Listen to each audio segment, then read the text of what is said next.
Hello, everyone, and welcome to, April's edition of the New World of New Biz. And I have an amazing lineup for you all today. I'm just going to let the room fill up slightly. We have had so many of you join, I think nearly 400, a real dash at the end of loads of you signing up. So welcome everyone. This is officially our busiest webinar of this year so far. So we're obviously talking about something which you guys are all interested in, which is telling me more content is needed around pitching. Today, me and my amazing panel are going to be telling you how you can supercharge your pitches to clients and get the most out of every single pitch opportunity. With me, I have a fantastic lineup, and I'm going to introduce everyone now. So first up, and please excuse me if I get your job title slightly wrong, you please pitch in and say, Katie, you got it wrong. So first up, I know all of you are going to want to hear from this lovely lady. We have the fantastic Holly Pound. Holly joins us. She is currently at Depop as Senior Marketing Manager. Previously was working at Deliveroo, also running lots of pitches. And interestingly, I'm sure most of you know this, of course, those kind of very fast growth, digitally native businesses are often looking for more help from agencies than any others. So Holly's got some really, really great insights for you guys on what she thinks makes a great pitch and what she likes to see from agencies. So hi, Holly. Hi. Next up, massive shout out to this fantastic lady, the amazing Jody Sutter. So Jody, you can see down bottom left, who has got up at 5 a.m. to join us all the way from New York City. Jody has got some fantastic new business experience. She works as a new biz consultancy for lots and lots of agencies, tends to be on the smaller side, smaller agencies as a rule, Jody, which I know a lot of you are always asking me about. Can we have more content for smaller agencies? So Jody's really going to be able to help you with that, and we can probably dig into a bit of that today on the webinar. But she's got some really great experience also with larger agencies. So Jody, you've worked at places like OMD in the US, and worked in the UK as well. I have not. No, it was actually Havas in New York, but OMD, Havas, RGA, and as well as lots of smaller boutique agencies. And now I really focus on small agencies because they tend to have quite unique issues around business development. So yeah, that's my area. Actually super interested in your views because I'd also like to understand how it differs in the US. We've got a couple of US clients, and there's definitely some differences that happen, that you need to think about in terms of your sales and business approach in the US and the UK. So that's exciting too. Yeah. And last but not least, the fantastic. Now I keep wanting to say Catherine, but we're going to go Kat because Kat is known as Kat, and she's got a good story behind that. Kat leads new business at Journey Further, and she has won some amazing new clients in her position currently, and got a really good story which I hope we'll be able to share some of around the pitch story behind M&S, which, when did you guys win M&S, Kat? So it was a really long pitch process, lots of agencies are running. So it started before I actually was even part of Jody Further, and then I think we officially started with them in January of this year, so about nearly a year end to end actually starting with that.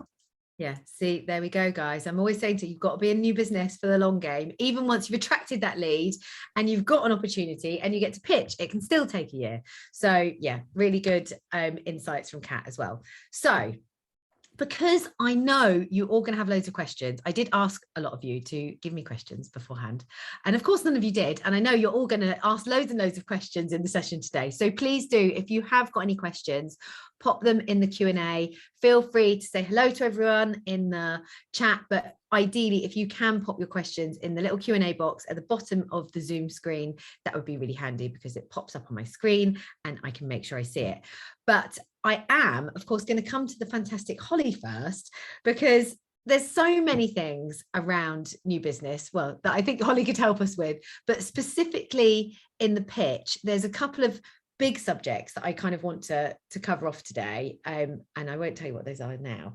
But what I want to do first, Holly, is ask you, what is it that you really want to see from agencies in a pitch, and what do you not want to see? Okay, yeah, I think that's a great question. What I would say, and this is probably a difference maybe since we've been in a pandemic and we're all working from home, but I think just screen time is really precious, and jumping in meetings. So I think in terms of credibility and like why an agency would be selected, the reason why you're in the position of pitching in the first place is because you've either been referred through somebody, through someone at the company, or we've reached out to you because we're really interested in how we could work together. So I think those upfront creds, which sometimes might take the first 10 minutes of the pitch, I do think that they could quite often be shared as a pre-read, or they could be shared in the appendix, and then you could kind of say at the end, by the way, if you want to read more about the case studies, then have a look later. I think for me, like the do's, which are brilliant, are to just use that time for more meaty discussions, and to kind of like really ask those questions which you couldn't do if you were just going to read it via an email format. So how do we really make the most of the time together on the call, or fingers crossed in the near future in the same room together? It's so true. I think as agencies, and guys, you'll be with me on this, I think, a lot of you, and I've felt like this myself. You want to tell, you're so excited to tell them, or to tell your potential prospect all about who you are and what an amazing agency you are and the culture that you've got. But actually, the reason that you're in the room at pitch stage, you've probably worked through a lot of that. You've probably had some kind of chemistry meeting. You've probably, and I understand sometimes not everyone in the room has had that chemistry meeting, and there might be different stakeholders that you need to engage, and you need to tell them about the agency. But definitely that 10-15 minutes, which sometimes I know can it go on even longer, it's just not the right thing to do at that early stage, because you want to get straight into the meat of what you're actually doing for them and be really impactful. And it's a lovely fluffy thing to do, but it's not going to give the impact that you, because from my point of view, when you're going straight into a pitch, you want to show up and you want to get everyone's attention as soon as you're in that room. You want to go, well, yeah, I want to listen to this, because the likelihood is they may have seen a few other agencies. They might already be a bit tired, dependent on the time of day that you're delivering your pitch. So you've got to go in and grab their attention and start with the impact and talk about the things that matter, that are answering their brief. So that is such a good tip, Holly, is reduce the creds. And I would say actually maybe even pop the creds at the back, or like you say, if you send them in advance, or say, look, we can do a bit about the agency. We've got this little handout that you could give to people, or something like that, so that you're still telling the story about the culture, but right up front, it's more about the impact. So yeah, that would be what I would say. One of the things that we were discussing, so we do, believe it or not, although I am one of life's biggest wingers, I do actually prep for this, for the webinars. One of my favorite things to do in the pitch process is break the process. So not just when you're often asked to come to pitch, there will very often be a format that the brand has put together. They'll have had a brief, and you will have received a brief. They'll have written a brief, and you'll be dancing to a tune and working through their process. I'm not saying just to break the process for the sake of breaking the process. However, if you think there's a better way that you can show up, there's a better way that you can help them, and there's some way that you can give them more from showing up in the pitch in a different way, I would really, really encourage people to challenge how they answer the brief. So for instance, something that I've done quite a lot has been when I've had a brief and they've said, we want the first 10 minutes about the agency, we want the next 5 minutes about the challenge, we want the next 10 minutes about your proposal, we want 5 minutes on costs. I've said, that's great, we can cover all of that off. But what I think would be much more valuable, because we don't know what we don't know until we know it, is why don't we do a workshop or something that adds a bit more value? And would you be up for doing that if we did it like this and change the order slightly? And more often than not, the client will say yes. So if you feel there's value in changing the process, I think that's really important. I know, Jody, that's something that you talk a lot about with your clients as well, isn't it?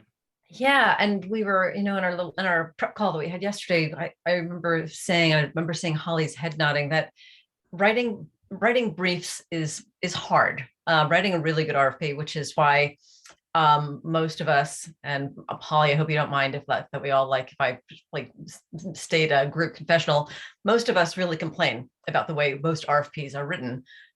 because they're really hard to write good ones. And so the clients are doing their best job at, this is also why I think there's some benefit around search consultant led pitches, because at least they have a process that they know through evidence that works pretty well. But that's whereas to Katie's point, if you can look at a client's brief and say, exactly to Katie's point, it would be, the client would be much better served based on what we understand their problem is, what they need to solve, and what we can do for them.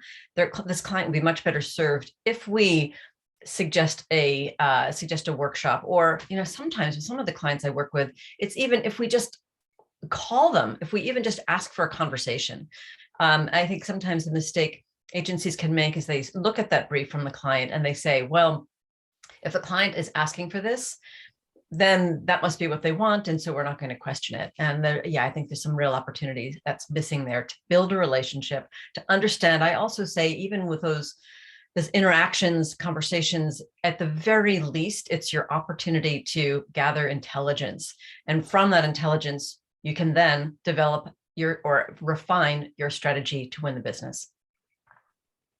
Yeah, so true. I think questioning the brief, again, is so important, and something that sometimes people forget. I've been in a pitch environment before and gone in to, in the kind of RFP process, and gone in and been asking questions and asking for calls and saying, oh, actually, probably wasn't, but like, oh, I'm around the corner, would love to, if you've got time, I'm actually not too far from you guys today, would it be possible to pop in? I've just got a few questions that I'd love to run past you. We could do it on the phone, however, it'd be great to do it face to face, to start to build that rapport, that relationship, and ask those important questions.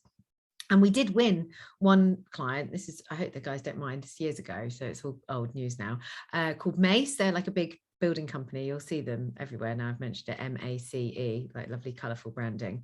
And when we won the work, it was a big digital transformation piece. They said none of the other agencies, 3 or 4 other agencies that were invited to pitch, asked any questions or even picked up the phone. You came to see us, you picked up the phone, you asked, because they didn't say in the brief that you could, so no one did. Whereas I was always like, well, of course I'm going to do that. I'm going to build a relationship. I'm going to ask questions, because that it's not just the pitch day that's important. It's the whole lead up to that. Now, some brands may not want to do that. Holly, I don't know how you run your pitches. Some brands, they will run a very, very strict process and they won't want to do that. So, but if you don't ask, you don't know. So quite often, and this is especially when I was at Deliveroo, it depends on the size of the project and the type of agency we were looking to work with. It was project dependent, but we didn't necessarily know what the solution was. So I guess to Jody's point, maybe briefs, in the agency's eyes could have been tighter, could have been clearer. Maybe there were lots of challenges and objections, but they were always welcomed, because when you're trying to find an agency, you're looking for a strategic partner, and you're not looking for someone just to say, yeah, no, we can do that, because you are also sort of buying into that expertise. So for example, I don't know, at Deliveroo, when Deliveroo were looking to start a student ambassador program, Deliveroo had never run a program like that before. So actually working with specialist agencies who could best advise and were able to help craft that brief and really give that challenge was so welcomed. I think had we worked with an agency that just said yes to everything we requested, we would almost have been sense checking ourselves. Is this the right approach?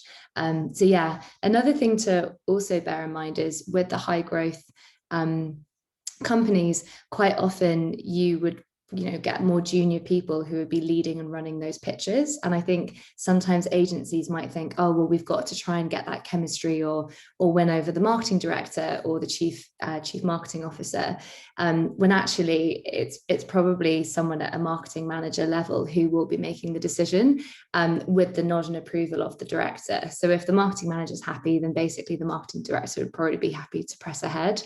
So that's just something to bear in mind as well. I can't remember who I was saying it to. I think it was a colleague, but they're saying, you've always got to remember in a job interview to be really polite to the person on reception. It's actually really true in terms of all of the interactions you have with people client side, no matter how senior or junior you think they are, because they are going to be having conversations internally and they will just get a general sense of what the agency culture would be like So that's quite important too. That is so useful, Holly. And I was also going to add, it's another reason why having the conversations, intelligence gathering is important, because I think what you're also describing is has a lot to do with like the environment, the pitching environment today, because there are so many quick growth companies. And I guess what's also so interesting is, when you're able to gather intelligence, when you're able to have a conversation with a client, then you start to understand what the dynamics are, how well that marketing manager is being supported.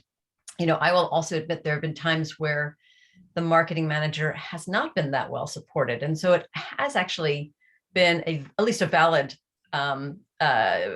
strategy to try to also build a relationship with that person's boss. But you bring a great point. So if you can, I think if you can also develop those relationships, if you can start understanding how that, through that intelligence gathering, how the client is structured, who's making the decisions, why they've been put in that role, what the relationship is, so valuable.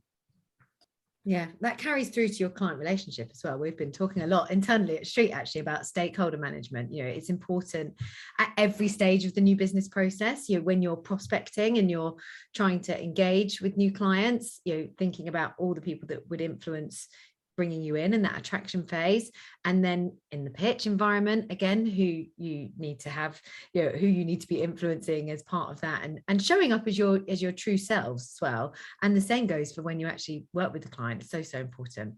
Now, you've all been very naughty and you've started to put questions in the chat, but I'll forgive you. But if you can put them in the Q&A so I don't miss them, that would be good, because the chat does tend to get quite busy. But I'm going to ask the first question. So this one is from Emily Hassett, and I'm going to put it to you, Kat.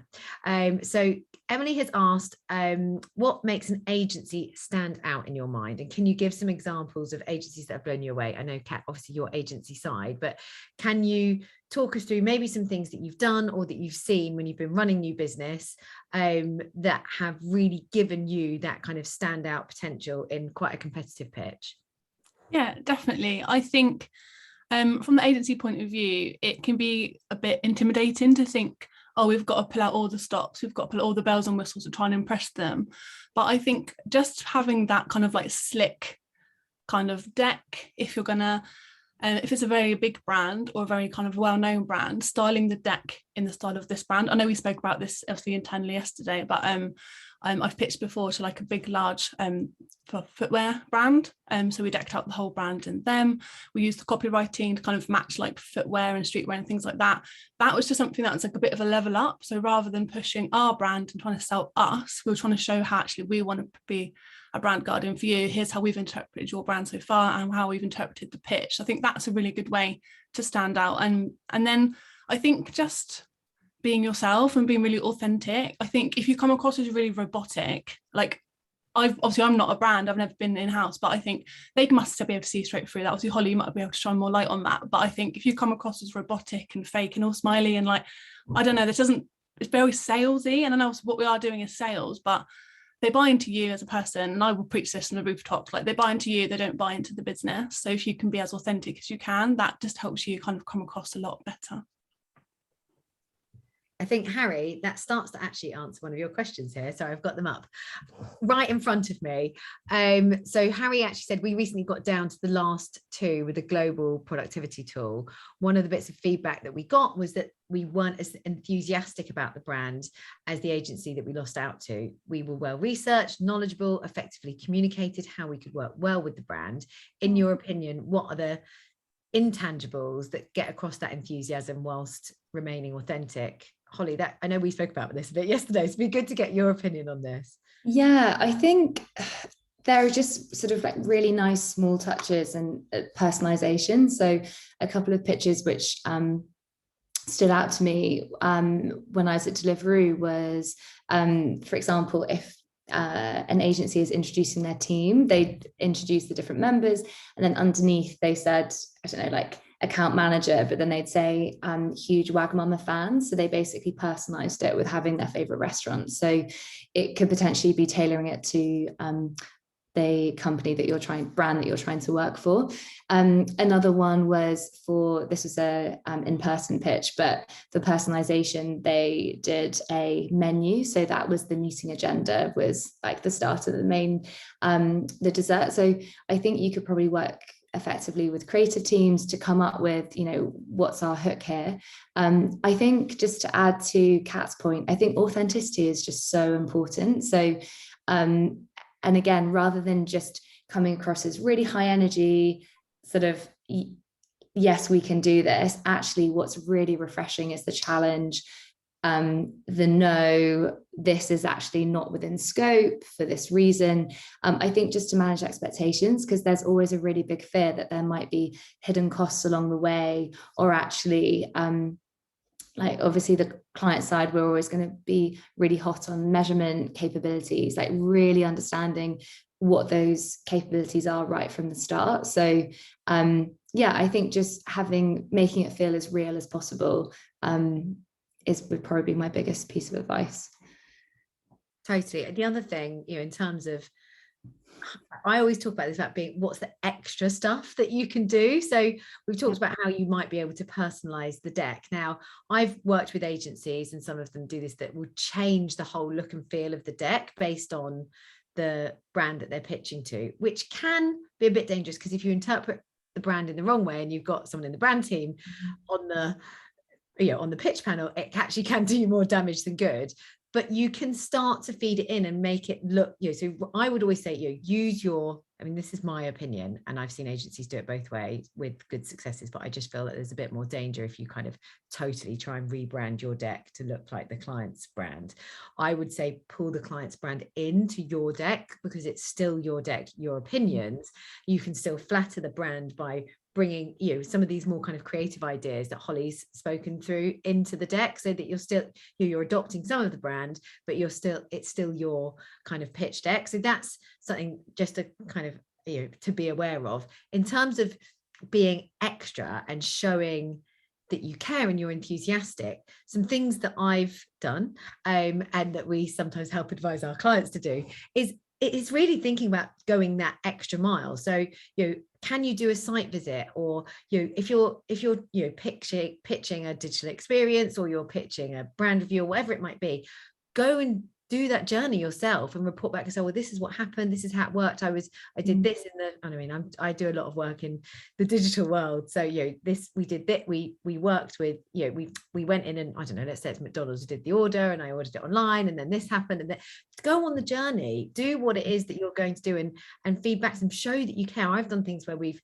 pitched big housing developers, and I've been to various sites of theirs around the UK, and pretended that I was buying a house. I have told them afterwards, and gone through the whole journey, so that and taken photos of myself, or got someone to come with me so that they can take a photo of me talking to the people. So just go the extra mile, show that you care, show that you've made an effort. I have done things where we've done big surveys with audiences and got actual feedback, or run some kind of user testing.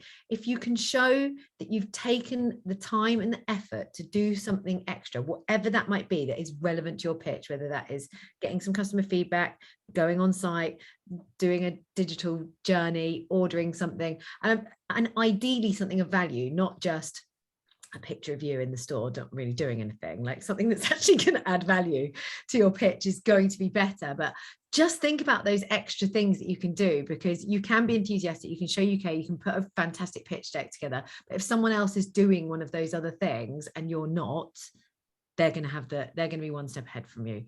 Those are some of my ideas. I don't know, Jody and Kat, if you've got any others. The other thing that happens sometimes, one of the things I also say is, it's great when you can do a little bit of consumer research for a pitch. That takes time and it costs money. So sometimes it's not always practical, but sometimes also when you make that effort to go on those site visits, or go through the experience, the ordering experience. So not only do you say, hey, like we went through the effort to experience it, but often that's where insights are emerge.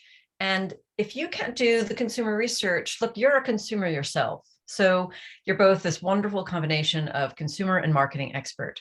So when you can add that anecdote about, either the pleasure or of the ordering process, or everything was good until this, or as I was doing it, I realized you could. It can bring to life your pitch. It'll start to draw in your clients. And, frankly, I think it's much more effective than, say, doing a bunch of spec work, which we probably all agree shouldn't be done. It's not subjective, it's personal, it's a launching point for a conversation, and it's based on something real, your real experience. So yeah, I think it's a wonderful idea.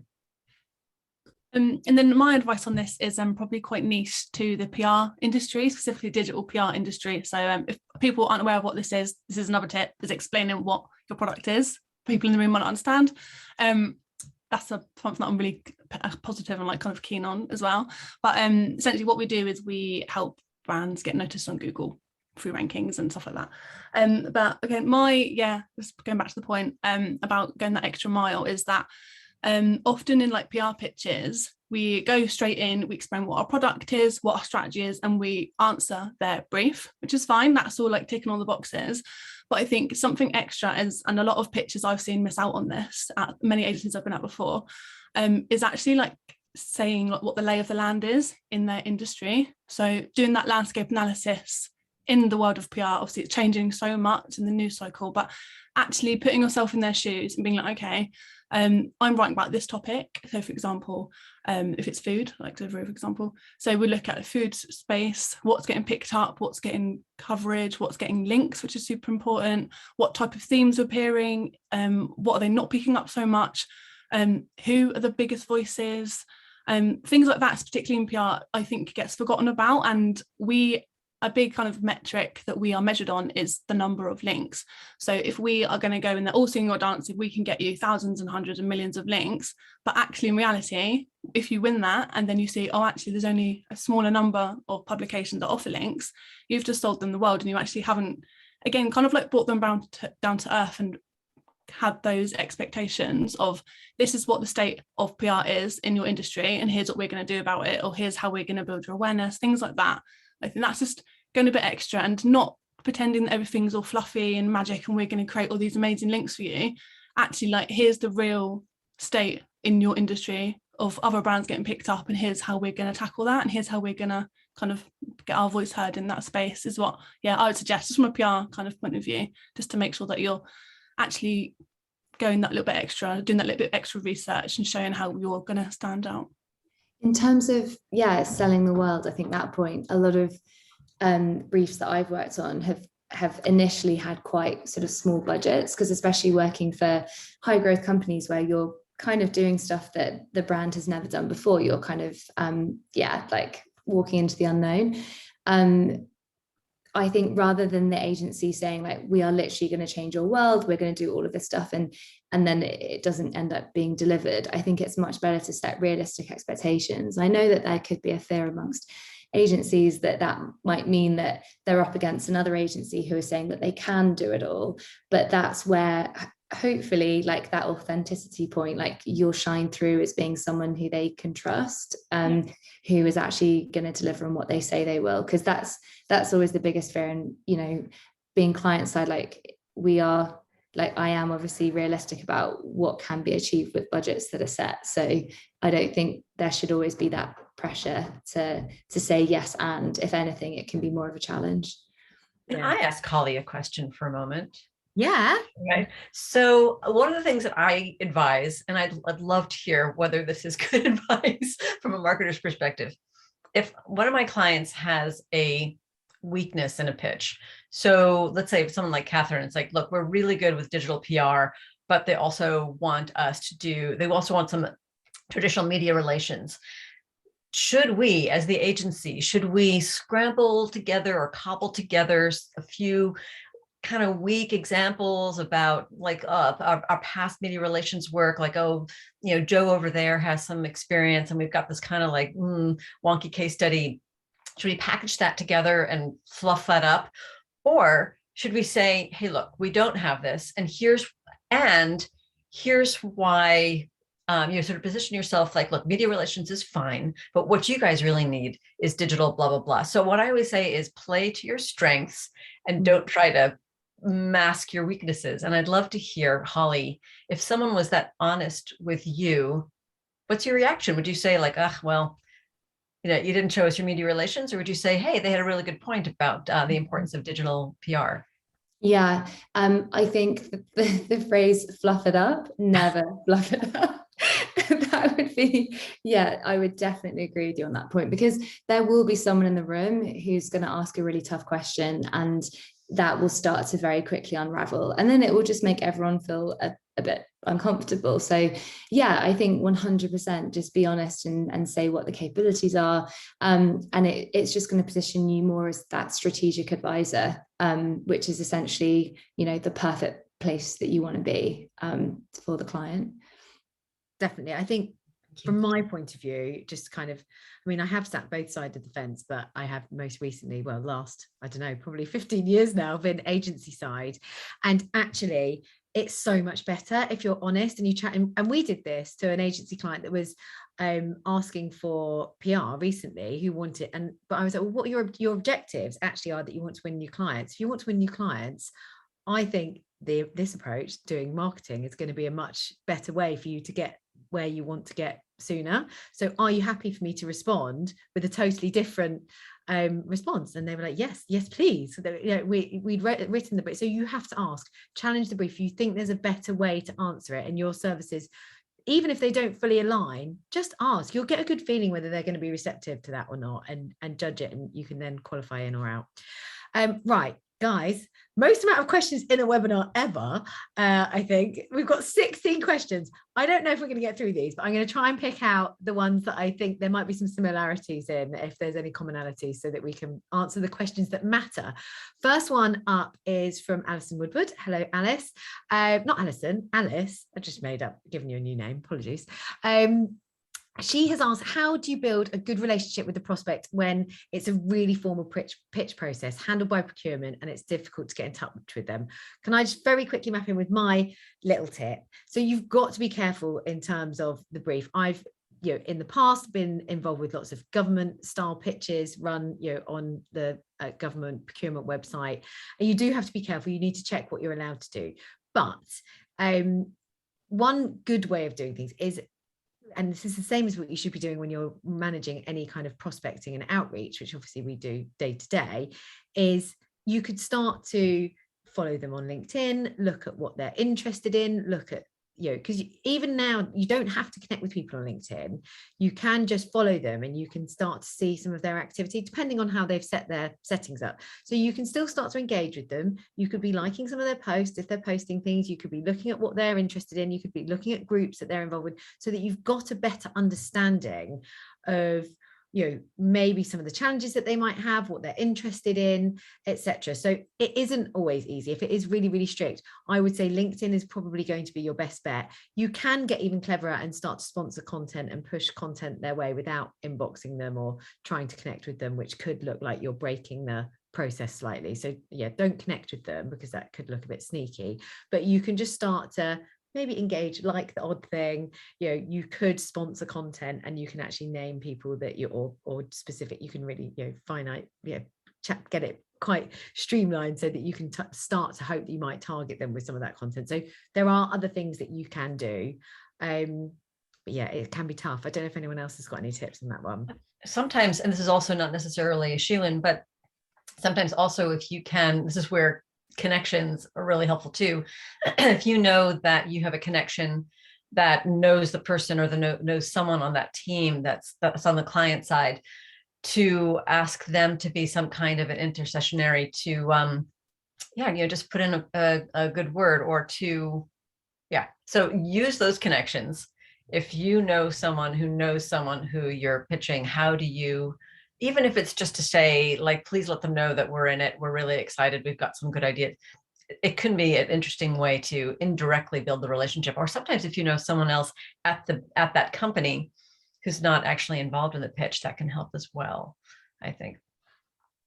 True. Yeah, it's hard. It's a tough one, to be honest. There's no really simple answer to that one. I'm gonna come to a question that we kind of talked about earlier from Justin Boucher. What tips do you have for grabbing attention at the start of a pitch? I'll just throw in, it's not super sexy. It's not like some magic fairy dust. It's a tried and true technique. And I guess, are you talking, maybe I'll also clarify, if we're talking about the beginning of a pitch meeting, start with a story.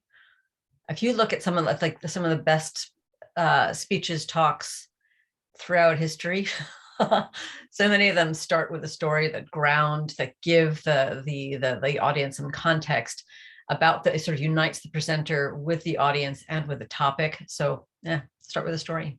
I like that. I think that's something that I actually might take for myself. But yeah, my advice for kind of standing out is nowhere near as inspirational as that. But I feel like if I find myself getting bored, don't normally, like face to face, if you sit down and everyone goes around the room, hi, my name's Kat, I've been doing this for 7 years, I've worked on these clients, blah, blah, blah. Like, everyone has that. Obviously, it's important to know who everyone's name obviously is and what they do. But something that I like to do is say, hi, my name's Kat, and the best thing about my job is blah. And then obviously like brief my side of the team before, so they go through and say what their favourite part about their job is. And we often bring obviously different levels throughout the business here. So you'll hear from like an exec what their favourite thing is, obviously from like the lead, and then obviously from me. And then obviously putting that to the client, and it's really interesting. It's a way to kind of break that wall down to say, oh, so like, hi, like what's your name? Like what's your favourite thing about your job?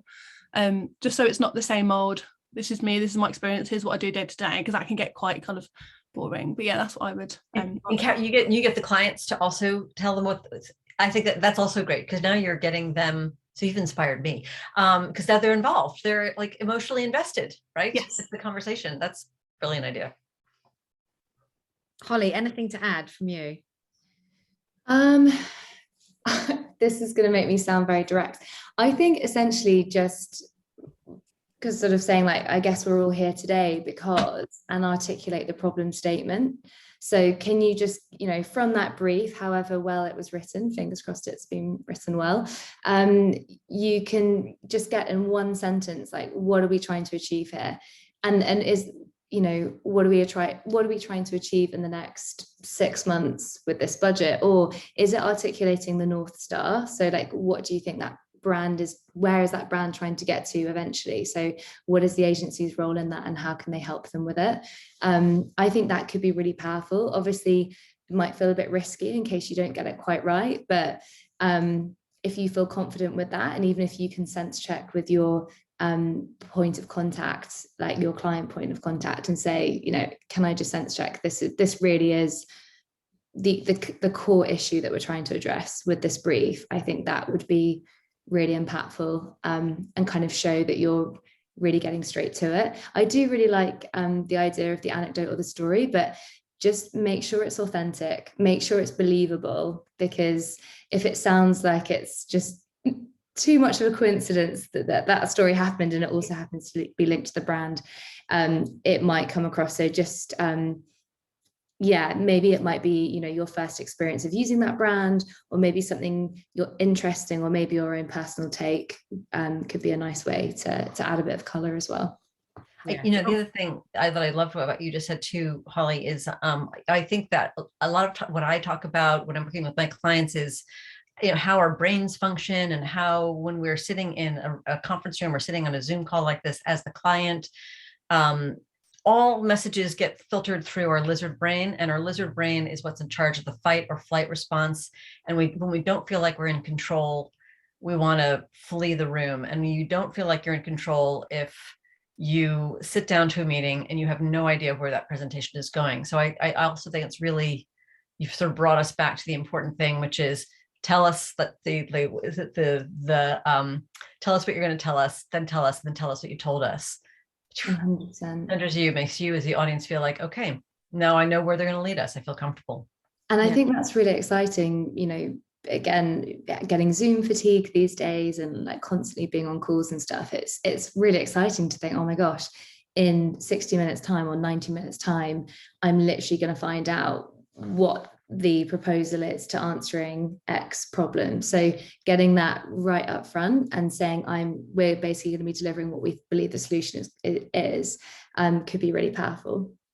Yeah, that North Star piece, and setting your stall so it's really impactful, and and it's well received, reminding them why we're all there, and it's going to be really exciting because you're going to take them on this journey over the next hour. So important. Some other, just as you guys have been talking, I've been thinking some other little tips, and these are like minor things but can really, really help. One is also, if you're showing up, wear something memorable sometimes, like just can help you when you're first in the room, like, oh yeah, the lady with the red top on, hello Jody, or something that just helps you be remembered. Also, just showing up with the right energy, being friendly, having, maybe wearing something that gives you a bit of standout. We always used to brief the teams within the agency, like, what's everyone going to wear tomorrow? Like, can we wear something that's bright, or that not that like imitates the brand or becomes cheesy, but something, that just helps you get remembered, because there's going to be a whole lot of other agencies coming into the Zoom or room after you. So making sure that you do something that is, or you can wear something that's a bit standout. I always feel like that helps. And the other thing, which you've kind of referred to, which I think is really important, especially when you're doing your pitches in the virtual environment, is to involve the people that you're pitching to. So if you're on Zoom, it's so easy if you're at home for me to be like, oh gosh, I want to check my emails, or my dog's barking, or turn your camera off. Or if you, right up front at the beginning of your pitch, engage your audience and involve them. And this is why I'm a real advocate of, turning pitches more into workshops and asking questions and getting the team involved, because you actually get more experience of working together as well, which is a huge benefit. But you're also, if you're doing that early doors, they're going to be aware, like, oh my gosh, they might call on me again, or say, we're going to ask you these questions now, we're going to come back to you in another 5-10 minutes, and we're going to ask you what you think, was the main commonality in the research that we did, or something, that, so that they know they're going to be called upon, so that they know they've got to listen. Because it's so easy when you're in the Zoom environment, and I'm not saying, Holly, that you would do this, but it is easy for us to get distracted. So making sure that you set out and tell them that you're going to be calling on them to ask them some questions is going to help you make sure that you get their full attention, and it's going to make them feel involved, which I think is good. So guys, I'm going to skip past, I'm really sorry, any questions that aren't around pitching today, because today is all around pitching. We do host lots of other events where we talk about all the other kinds of parts of the new biz and sales process. But next one, and again, Holly, I feel like this one is for you, from James Cooper, is I'd be interested to know what the biggest frustrations you have when seeing pitches from agencies. What is it that turns you off from an agency? Same old patter, blah, blah, blah, blah. Okay, couple of things actually. So the first would be, so quite often, well, normally the ideas that are presented are really strong and they're really interesting, and obviously it sparks a lot of additional questions. So whether that's just me listening to the pitch or a bigger group of people, quite often it can be frustrating if it's potentially someone who's leading the pitch, but they're not necessarily involved in developing the strategy. Sometimes people are who are more senior in the agency. I guess it depends on the size of the agency. The smaller the agency, I feel, the more people are all kind of pulling in together. But I think if there are follow-up questions, I think it's just really important to get the brand strategist or whoever has really put, all of those thoughts on paper to be on the pitch, to be able to answer those questions, rather than just having a sort of leading representative for the agency. Because at the end of the day, if most of my contact isn't going to be with that leading representative, it's just a bit frustrating. So I think as soon as possible, and in the pitch, showing the team who are the people that I'm going to be working with. I think we spoke about it at the start of the call, is there a rapport with them? What do I think their working style would be like? I think that's really important. Another kind of turn off or something to watch out for is, and it goes back to the point about being on Zoom calls and stuff these days, but if actually lots of really interesting questions start to come up and you think that the client seems to be quite engaged with what you're saying and they're asking, don't be afraid to go off piste, and maybe just, I don't know, like stop sharing your screen, just get everybody up and you can see everybody's faces, and just have that open, fluid conversation. And it might feel a bit scarier because you don't have your slides there as that safety blanket. But if that does happen, and lots of questions are coming and conversation is really taking place, that's where you want to be. I think that's a really exciting place, because you can always share the deck as a follow-up if you don't manage to get through all of your slides. But I think getting that engagement is key. And sometimes I can see people leading pitches almost getting a bit frustrated by questions and wanting to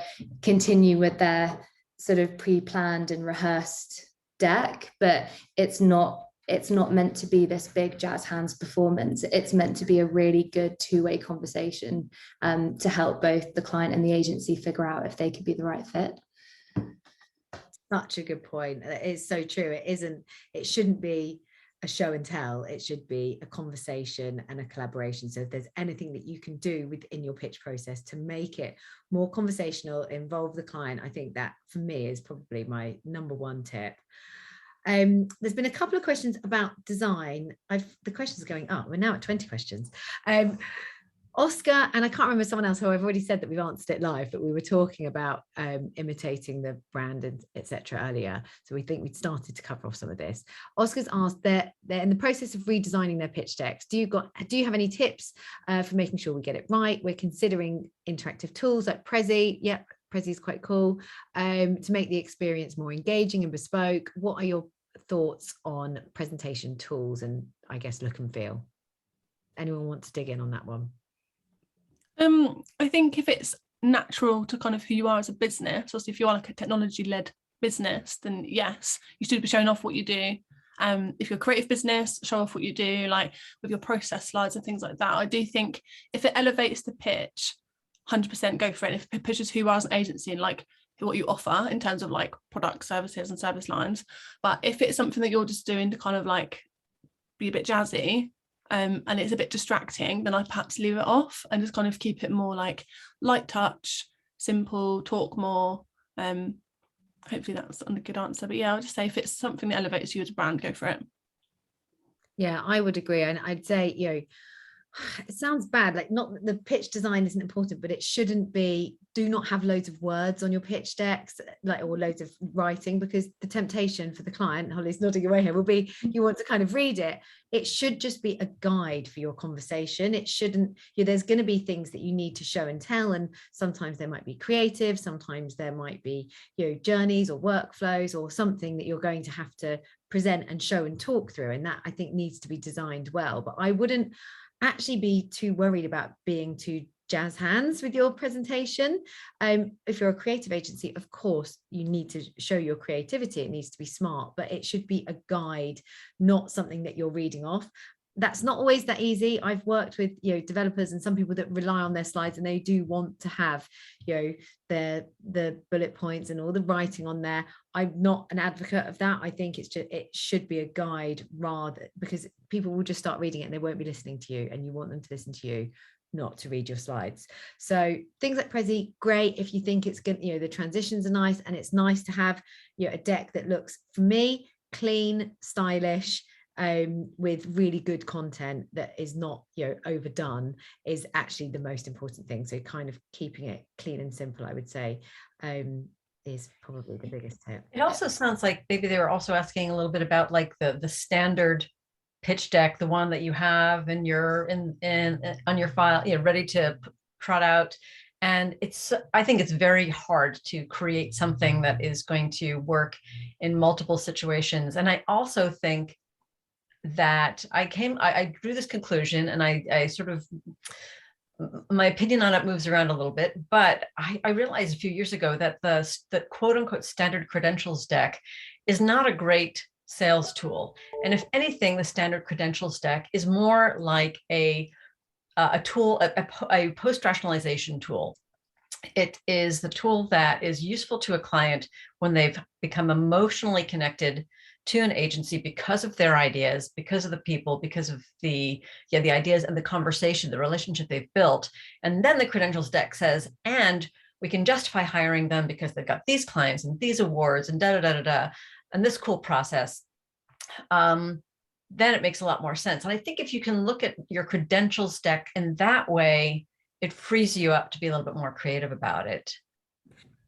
I completely agree. I think maybe that's why I find the credentials at the start of a deck such a turn off, because I basically know it's just been copied and pasted to every other kind of business pitch. But I think just like looking back on pictures that I saw when I was at Deliveroo, my favorite were the ones that had really powerful images and even analogies as well. Are there any really strong analogies that fit well with the brand that you're pitching for, which will resonate with them and that they might even share with their colleagues? I think that's also something to maybe bear in mind as well, just that visual guide, as Katie was saying, rather than having lots of bullet points.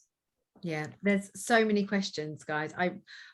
I think we're going to have to do another session on this. I'll talk to you about a plan for that in a moment. But someone else asked a question in the chat actually, which relates to this, which I think is important. Pitch docs are often passed internally to upper management across departments, to other stakeholders that may be involved but weren't able to attend.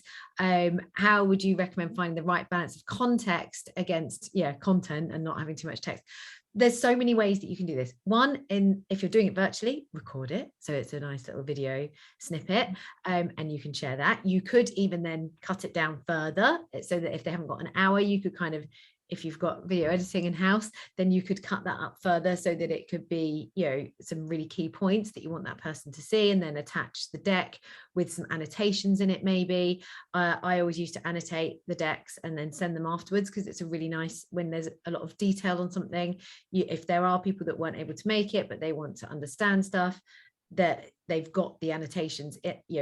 Just using notes on Keynote or PowerPoint, it can be quite handy. Holly, you look like I don't know if this helps, but I completely agree. I think having that pitch deck which has all of the information, so lots of words if need be, that can be shared either as a pre-read or a post-read by the people. But I definitely think, and this is just my experience so far of working for kind of fast-growing companies, but quite often the person that's going to make the decision is going to be in the room. And again, there's that misconception. So at Deliveroo, even when I was just, my title was marketing manager, a lot of the agencies would be thinking, okay, well, we need the CMO to be in the room to make this final decision on whether we go ahead with it. But to be honest, there was so much work to be done, and budgets were just like allocated to different people. If that person in the room whose client side is coming away and they're championing you, don't underestimate that PR that they're going to be doing on your behalf. So if they're won over by your pitch and they trust you, they think that you're strategic, they like your vision, they think you're going to deliver the results, they will work hard to be telling that senior leadership team or whoever needs to sign on the dotted line of the contract. So I wouldn't worry too much about the recording or like sharing the visual pitch deck. I think just having the key information, it might even just be 10 slides. What is it that you think, if follow-up questions were asked, would you need to equip your person client side with to give them that information? It might even be, Holly, if you were my client and I was running the pitch for my pitch to my agency, it might be one of those conversations where I say, hey, Holly, this is what we're going to do tomorrow for the big pitch day. And we're going to keep it, really tied to the theme and the solution. How can we help you? What kind of information do you need to get to your CMO? How can we help you? What would you like it to be? And that way, we've got direction and you're getting what you need to sell through. Yeah. And then also that's then giving the person who's client side that experience of, already you're getting a bit of a flavor of what it's like to work with the agency. If the question, you're right, Jody, is like, what do you need? Then personally, I would be making note of, okay, so how long did it take them to go away and pull that information and share it with me? How hot are they on the follow-ups? And obviously this completely depends on what kind of client you're working with, but is, a really quick response really important to them, or actually would they rather that you came back with something far more detailed? I guess you'll just figure that out, and that's part of the chemistry that evolves. remember to ask those questions though. That it is good. We're going back to here. It's about building a relationship and asking the questions. You'll get a feel for what's right, but make sure you ask the questions, because then you can structure it in the right way that's gonna, help you get your, hopefully, pitch over the line to become a new client. Right, we only have a few more minutes left. I'm interested actually in Holly's opinion on this last question. Pitching agency order, first in, last in, somewhere in the middle. How much does it matter which slot you take? And have you got any recommendations, Holly? I don't think it matters. Right. Personally. Yeah. I agree. And I think I've spent a lot of my career thinking it really does matter. Thinking I want to be first, or I want to be I want to be the one to beat, or I want to be in the middle, I want to be last. Sometimes you don't know where you are. I think if you can find out where you are so that you can bring the right level of energy to the, if you're at the end of the day, it's like you're going to be last, and understanding that the team that you're pitching to might have, might be quite tired. They've seen a lot of pitches already. Understanding where you are in the day, I think is it's good for you to understand so that you can show up in the right way. But I don't think it really matters. I've won pitches at every, having been at every stage, I would say. I always think if I'm trying to schedule something, I'll try and schedule it to later in the week, just because Monday and Tuesday are always such busy days when it comes to reporting. So that's personally like my preferred headspace. But in terms of whether an agency is the first, second or fourth to pitch, I don't think it actually makes a difference. I think it's the strength of the ideas and if you get the right feel for what you're seeing. Yeah. Great. Right, we only have 2 minutes left. So what I'm going to do whilst I finish off is I'm going to launch the poll. There's lots of you here today.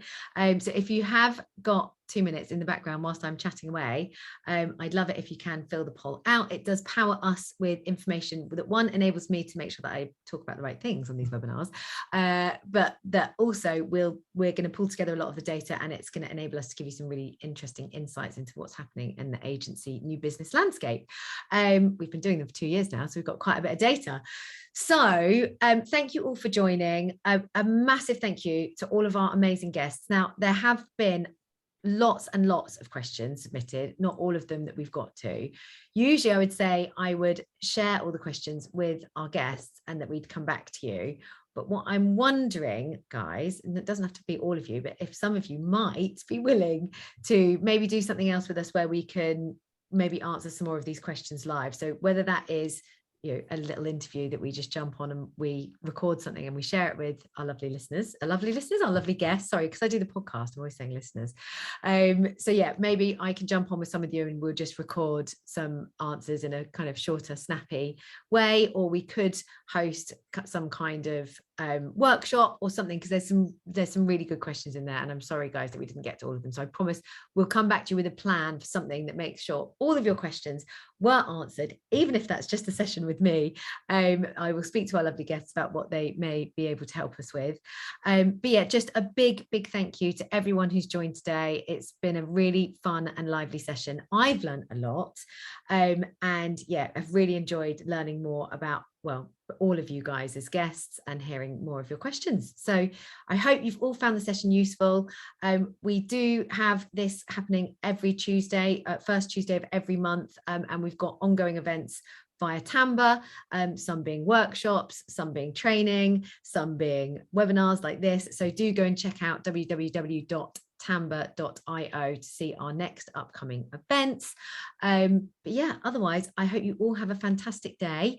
Enjoy winning more new clients. Now you all know how to pitch so brilliantly. And a big shout out and thank you to Holly, Kat and Jody. Thank you so much for joining me. Bye, everyone.